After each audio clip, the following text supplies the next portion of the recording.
This podcast is a part of the More Podcast Network.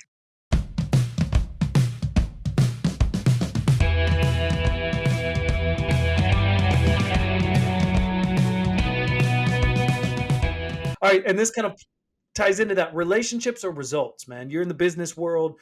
I know results are really heavy, but also people run those businesses. So if we're going to put you in that rock and a hard place, what's more important, relationships, results?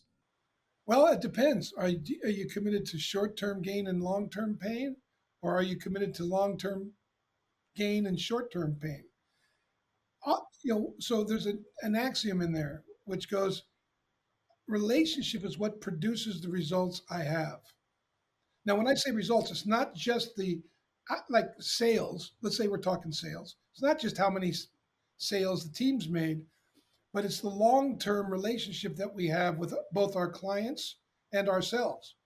Now I can go out there and I can treat my clients like tools, and I can use manipulative means.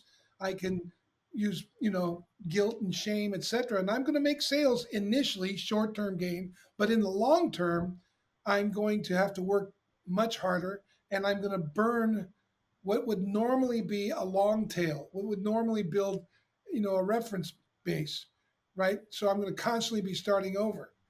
So relationship is, I would say, directly to your question, like being, all action comes out of relationship.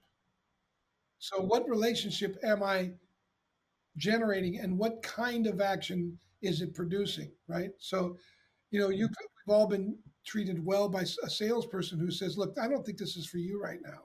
I think this is for you, even though they're not going to make as much on that, or they may refer you to another vendor because they get that's going to serve you. Well, you're going to come back to this salesperson, and I think that's true in any relationship. That if the relationship is founded on a wholeness, integrity, wholeness meaning I'm willing to speak even when it's not to my advantage, but serves the other person in the long run, that's going to produce in a very abundant future. I'm going to have long-term gain.